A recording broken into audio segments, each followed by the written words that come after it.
Hello friends, PSC energy ബൂസ്റ്ററിൻ്റെ online ക്ലാസ്സിലേക്ക് എല്ലാ പ്രിയപ്പെട്ട ഉദ്യോഗാർത്ഥികൾക്കും സ്വാഗതം. ഇന്ന് നമ്മൾ സാഹിത്യ മേഖലയിലെ പ്രധാനമായിട്ടും ചോദിക്കുന്ന ഒരു ഭാഗമാണ് ഏതെന്ന് പറയുന്നത് നോവലും കഥയും അല്ലേ. ഇപ്പോൾ കമ്പനി ബോർഡിൻ ലാസ്റ്റ് ഗ്രേഡിനെ പോലുള്ള ഒരു എക്സാമിന് നമ്മൾ പ്രധാനമായിട്ടും സാഹിത്യ മേഖലയിലെ ഈ കാര്യങ്ങളൊക്കെ ഒന്ന് കുറച്ച് എന്ത് ചെയ്യുക അറിഞ്ഞിരിക്കേണ്ടതായിട്ടുണ്ട്.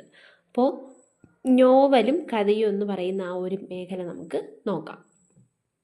SK പൊറ്റക്കാട് കഥാപാത്രമാകുന്ന M മുകുന്ദൻ്റെ നോവൽ. ശ്രദ്ധിച്ചോ, SK പൊറ്റക്കാട്ട് കഥാപാത്രമാകുന്ന M മുകുന്ദൻ്റെ നോവൽ പ്രവാസം. SK പൊറ്റക്കാട് കഥാപാത്രമാകുന്ന M മുകുന്ദൻ്റെ നോവൽ പ്രവാസം. SK പൊറ്റക്കാട്ടിൻ്റെ ആത്മകഥാംശമുള്ള പൊറ്റക്കാട്ടിൻ്റെ നോവലാണ് ഒരു ദേശത്തിൻ്റെ കഥ.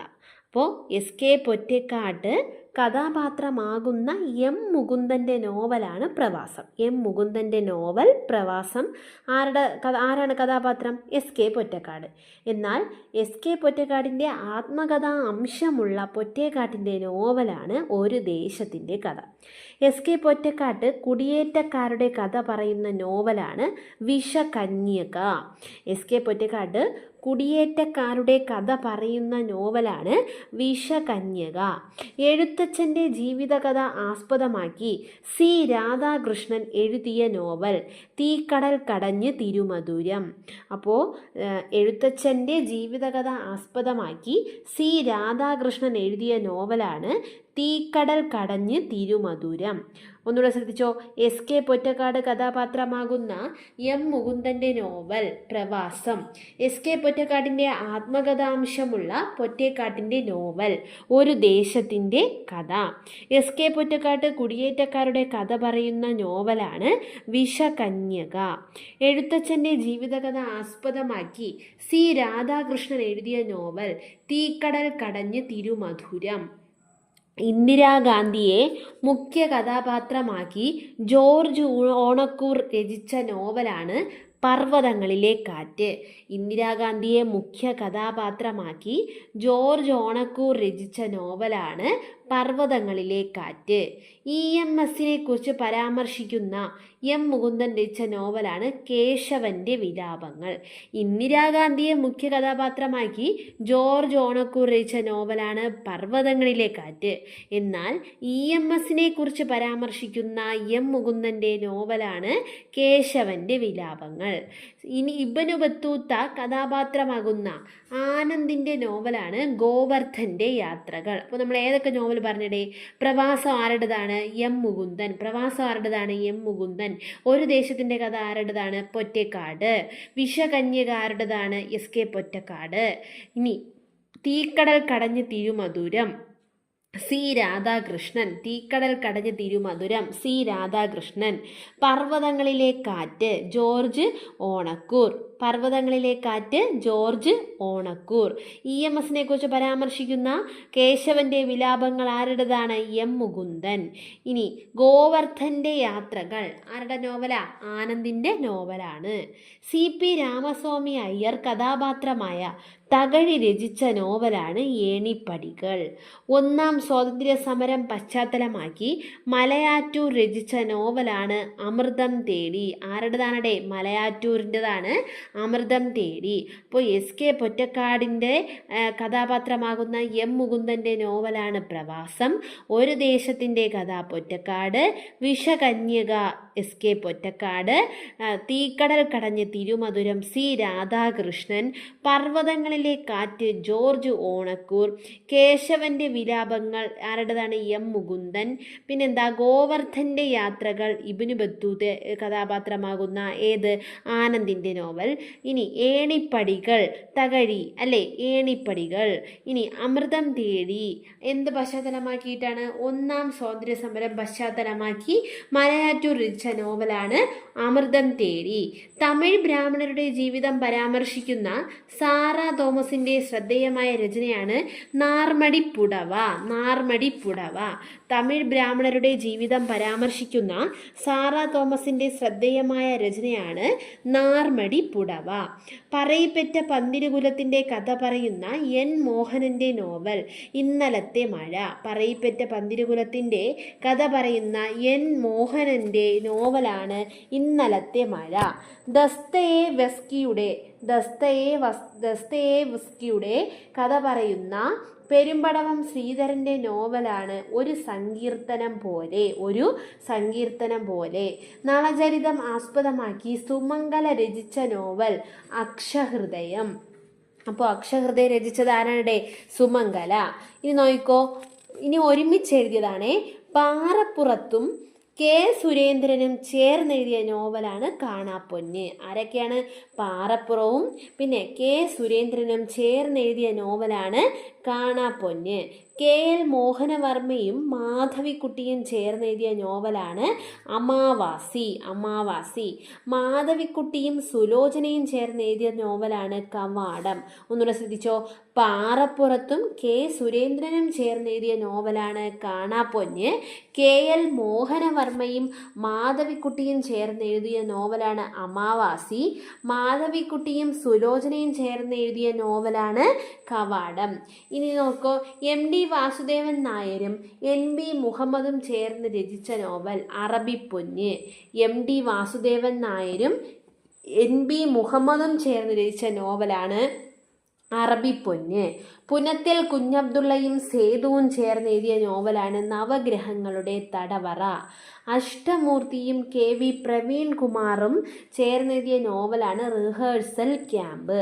അപ്പോൾ അത്രയും പ്രധാനമായിട്ടും എന്താണ് ലേഖനങ്ങൾ അല്ലേ, നോവലും കഥയും തമ്മിൽ ഓർത്തു വച്ചിരിക്കുക. ഇനി നമ്മൾ നോക്കേണ്ടത് മലയാളത്തിൽ ആദ്യം എന്നുള്ളതാണ്.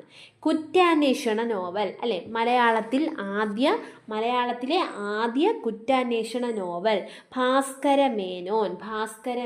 മലയാളത്തിലെ ആദ്യത്തെ കുറ്റാന്വേഷണ നോവൽ ഭാസ്കര മേനോൻ. ആരുടേതാണ്? അപ്പൻ തമ്പുരാൻ. ഭാസ്കര മേനോൻ, അപ്പൻ തമ്പുരാൻ. കുറ്റാന്വേഷണ നോവലാണ് ഭാസ്കര മേനോൻ, അപ്പൻ തമ്പുരാനാണ് എഴുതിയത്. സൈബർ നോവൽ, മലയാളത്തിലെ ആദ്യ സൈബർ നോവൽ നൃത്തം. ആരുടേതാണ്? എം മുകുന്ദൻ. മലയാളത്തിലെ ആദ്യ സൈബർ നോവൽ നൃത്തം, എം മുകുന്ദൻ. ഓഡിയോ നോവൽ, മലയാളത്തിലെ ആദ്യ ഓഡിയോ നോവൽ ഇതാണെൻ്റെ പേര്. ആരുടേതാണ്? സക്കറിയ. അപ്പോൾ ഭാസ്കര മേനോൻ, അപ്പൻ തമ്പുരാൻ, നൃത്തം, എം മുകുന്ദൻ, ഇതാണെൻ്റെ പേര്, സക്കറിയ. മലയാളത്തിലെ ആദ്യ കുറ്റാന്വേഷണ നോവൽ ഭാസ്കര മേനോൻ, അപ്പൻ തമ്പുരാൻ. മലയാളത്തിലെ ആദ്യ സൈബർ നോവൽ നൃത്തം, എം മുകുന്ദൻ. മലയാളത്തിലെ ആദ്യ ഓഡിയോ നോവൽ ഇതാണെൻ്റെ പേര്, സക്കറിയ. ആക്ഷേപഹാസ്യ നോവൽ, മലയാളത്തിലെ ആദ്യ ആക്ഷേപഹാസ്യ നോവൽ ഏതാണ്? പറങ്ങോടി പരിണയം. കിഴക്കേപ്പാട്ടു രാമൻ മേനോൻ. കിഴക്കേപ്പാട്ടു രാമൻ മേനോൻ്റെ പറങ്ങോടി പരിണയം. പിക്കാറസ്ക് നോവൽ, മലയാളത്തിലെ ആദ്യ പിക്കാറസ്ക് നോവൽ വിരുദൻ ശങ്കു. ആരാടെ എഴുതിയത്? കാരാട്ട് അച്യുതമേനോൻ. മലയാളത്തിലെ ആദ്യ രാഷ്ട്രീയ നോവൽ പാറപ്പുറത്ത് കെ നാരായണ കുരുക്കൾ. മലയാളത്തിലെ ആദ്യ രാഷ്ട്രീയ നോവൽ പാറപ്പുറത്ത് കെ നാരായണ കുരുക്കൾ. ആൻറ്റി നോവൽ, മലയാളത്തിലെ ആദ്യ ആൻറ്റി നോവൽ പാത്തുമ്മയുടെ ആട്. ആരുടേതാണ്? ബഷീർ. അധസ്ഥിതരുടെ കഥ പറയുന്ന നോവലാണ് പോത്തേരി കുഞ്ഞമ്പുവിൻ്റെ സരസ്വതി വിജയം. ബോധധാര നോവൽ ഏതാണ്? സ്വർഗദൂതൻ. ആരുടേതാണ്? പോഞ്ഞിക്കര റാഫി. അപ്പോൾ അധസ്ഥിതരുടെ കഥ പറയുന്ന നോവലാണ് സരസ്വതി വിജയം. ആരുടേതാണ്? പോത്തേരി കുഞ്ഞമ്പു. അപ്പോൾ ബോധധാര നോവൽ ഏതാണ്? ആരുടേതാണ്? സ്വർഗദൂതൻ. ആരാ എഴുതിയത്? പോഞ്ഞിക്കര റാഫി. മലയാളത്തിലെ ആദ്യ വനിത രചിച്ച അപസർപ്പക നോവൽ ഏതാ? Silver James. ഭദ്ര എൻ മേനോൻ്റെതാണേ. മലയാളത്തിലെ ആദ്യ വനിത രചിച്ച അപസർപ്പക നോവലാണ് സിൽവർ ജെയിംസ്. ആരുടേതാണ്? ഭദ്ര എൻ മേനോൻ. ലക്ഷണമൊത്ത മഹാകാവ്യം. മലയാളത്തിലെ ആദ്യ ലക്ഷണമൊത്ത മഹാകാവ്യം രാമചന്ദ്രവിലാസം. അഴകത്ത് പത്മനാഭക്കുറുപ്പ്. മലയാളത്തിലെ ആദ്യത്തെ ലക്ഷണമൊത്ത മഹാകാവ്യം രാമചന്ദ്രവിലാസം. അഴകത്ത് പത്മനാഭ കുറുപ്പ്. നോക്കോ, നായക കൃതികളാണ്. നായക കൃതികൾ: കർണനെ നായകനാക്കി PK ബാലകൃഷ്ണൻ രചിച്ച നോവൽ ഇനി ഞാൻ ഉറങ്ങട്ടെ. കർണനെ നായകനാക്കി PK ബാലകൃഷ്ണൻ രചിച്ച നോവലാണ് ഇനി ഞാൻ ഉറങ്ങട്ടെ. കാളിദാസനെ നായകനാക്കി ONV രചിച്ച കാവ്യമാണ് ഉജ്ജയിനി. കാളിദാസനെ നായകനാക്കി ONV രചിച്ച കാവ്യമാണ് ഉജ്ജയിനി. ഭീമനെ നായകനാക്കി MD വാസുദേവൻ രചിച്ച ഏതാണ്? നോവലാണ് രണ്ടാമൂഴം. അപ്പോൾ നോക്കിക്കോ, കർണനെ നായകനാക്കി PK ബാലകൃഷ്ണൻ രചിച്ചത് ഇനി ഞാൻ ഉറങ്ങട്ടെ. കാളിദാസനെ നായകനാക്കി ONV രചിച്ച കാവ്യം ഉജ്ജയിനി. ഭീമനെ നായകനാക്കി MD വാസുദേവൻ നായർ രചിച്ച നോവൽ രണ്ടാമൂഴം. അങ്കദനെ പ്രധാന കഥാപാത്രമാക്കി സാറ ജോസഫ് രചിച്ച നോവലാണ് ഊരുകാവൽ. അപ്പോൾ ഇത്രയുമാണ് എന്തെന്ന് പറയുന്നത്, മലയാളത്തിലെ ആദ്യം എന്ന് പറയുന്നത്. ഇനി നോക്കേണ്ടത് ചെറുകഥാ സാഹിത്യം. മലയാളത്തിലെ ആദ്യ ചെറുകഥ ഏതാടെ? വാസനാവികൃതി. മലയാളത്തിലെ ആദ്യ ചെറുകഥ വാസനാവികൃതി. വാസനാവികൃതിയുടെ കർത്താവ് ആരാണ്? വേങ്ങയിൽ കുഞ്ഞിരാമൻ നായനാർ. അപ്പോൾ മലയാളത്തിലെ ആദ്യ ചെറുകഥ വാസനാവികൃതി. കർത്താവ് ആരാണ്? വേങ്ങയിൽ കുഞ്ഞിരാമൻ നായനാർ. വാസനാവികൃതി എന്ന ചെറുകഥ പ്രസിദ്ധീകരിക്കപ്പെട്ട മാസിക വിദ്യാവിനോദിനി. അപ്പോൾ ചെറുകഥയായ വാസനാവികൃതി പ്രസിദ്ധീകരിച്ചത് വിദ്യാവിനോദിനി. വാസനാവികൃതിയിലെ നായകനാണ് പാരമ്പര്യവശാൽ കള്ളനായ ഇക്കണ്ട വാര്യക്കുറുപ്പ്. ശ്രദ്ധിച്ചോ, ഓസ്കാർ വൈൽഡിന്റെ കഥകളെ മലയാളവൽക്കരിച്ചു ഉദ്യാനം എന്ന ചെറുകഥാ സമാഹാരം എഴുതിയത് അമ്പാടി ഇക്കാവമ്മ. ഒടുവിൽ കുഞ്ഞികൃഷ്ണ മേനോന്റെ കുറ്റാന്വേഷണ ചെറുകഥ സത്യം എന്ത് ചെയ്തു? തെളിഞ്ഞു. ഒടുവിൽ കുഞ്ഞികൃഷ്ണ മേനോന്റെ കുറ്റാന്വേഷണ ചെറുകഥ ഏതാ? സത്യം തെളിഞ്ഞു. ഇനി ശ്രദ്ധിച്ചോ, പ്രധാനപ്പെട്ടാണ്. പുല്ലേലി കുഞ്ചു എഴുതിയത് ആർച്ച് ഡീക്കൺ കോശി. ഇമ്പോർട്ടൻ്റ് ആണ്. പുല്ലേലി കുഞ്ചു എഴുതിയത് ആർച്ച് ഡീക്കൺ കോശി. അൽഫോൻസാമയുടെ മരണവും ശവസംസ്കാരവും എന്ന കഥ എഴുതിയത് സക്കറിയ.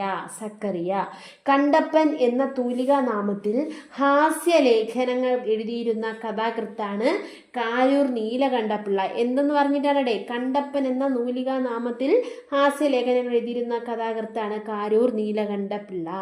കാരൂർ നീലകണ്ഠപിള്ളയുടെ ശ്രദ്ധേയമായ ചെറുകഥകളാണ് പൊതിച്ചോറ്, മീൻകറി, മരപ്പാവകൾ, മേൽവിലാസം, കാൽചക്രം.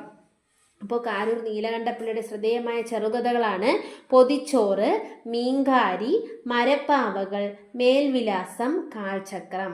ബഷീറിന്റെ പ്രധാന ചെറുകഥകൾ വിശപ്പ്, തേന്മാവ്, ഓർമ്മക്കുറിപ്പ്, ഭൂമിയുടെ അവകാശികൾ. ഒന്നുകൂടെ പറഞ്ഞോ, ബഷീറിന്റെ പ്രധാന ചെറുകഥകളാണ് വിശപ്പ്, തേന്മാവ്, ഓർമ്മക്കുറിപ്പ്, ഭൂമിയുടെ അവകാശികൾ, വിഡ്ഢികളുടെ സ്വർഗം, ആനപ്പുട, നീലവെളിച്ചം.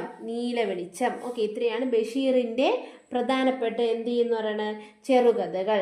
ഏതൊക്കെ? വിശപ്പ്, തേന്മാവ്, ഓർമ്മക്കുറിപ്പ്, ഭൂമിയുടെ അവകാശികൾ, വിഡ്ഢികളുടെ സ്വർഗം, ആനപ്പൂട, നീലവെളിച്ചം. ഓക്കെ, പൂവമ്പഴം എന്ന പേരിൽ മലയാളത്തിൽ ചെറുകഥ എഴുതിയവർ ആരെല്ലാം? ആരാണ് പൂവമ്പഴം?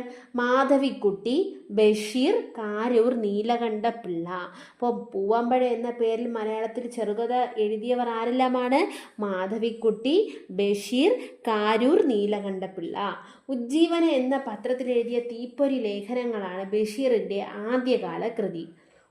ഓക്കെ, ആദ്യകാലങ്ങളിൽ ബഷീർ സ്വീകരിച്ചിരുന്ന തൂലികാ നാമമാണ് പ്രഭ. ആദ്യകാലങ്ങളിൽ ബഷീർ സ്വീകരിച്ചിരുന്ന തൂലികാ നാമം ഏതാണ്? പ്രഭ. തകഴി ശിവശങ്കര പിള്ളയുടെ പ്രധാന കഥകളാണ് കൃഷിക്കാരൻ, ഒരു കുട്ടനാടൻ കഥ, വെള്ളപ്പൊക്കത്തിൽ. ഇതൊക്കെ ഓക്കെ. തകഴി ശിവശങ്കര പിള്ളയുടെ പ്രധാന കഥകളാണ് കൃഷിക്കാരൻ, ഒരു കുട്ടനാടൻ കഥ വെള്ളപ്പൊക്കത്തിൽ. തിരുവനന്തപുരത്തെ സർക്കാർ ഉദ്യോഗസ്ഥരുടെ ജീവിതം ആവിഷ്കരിക്കുന്ന തകഴിയുടെ കൃതിയാണ് ഏണിപ്പടികൾ. അപ്പോൾ ഇത്രയും നമുക്ക് നോക്കാം. ആത്മകഥയും ജീവചരിത്രമൊക്കെ നമുക്ക് അടുത്ത ക്ലാസ്സിൽ നോക്കാം. മലയാളത്തിൽ ആദ്യം വന്നത്, ചെറുകഥാ സാഹിത്യം ഒരുമിച്ച് എഴുതിയത്, ഈ വക കാര്യങ്ങളാണ് നമ്മൾ നോക്കിയത്. പിന്നെ ഇതെല്ലാവരും നല്ലപോലെ പഠിക്കണം. പഠിച്ചാൽ മാത്രമേ സെപ്പറേറ്റ് ചെയ്ത് എഴുതി വെച്ച് പഠിച്ചാൽ മാത്രമേ ഇത് ഓർമ്മ നിൽക്കൂ. ഇല്ലാത്ത പക്ഷം നമുക്കിത് ഓർമ്മ നിൽക്കത്തില്ല. അപ്പോൾ എല്ലാവരും നല്ലപോലെ പഠിക്കണേ. Thank you for watching.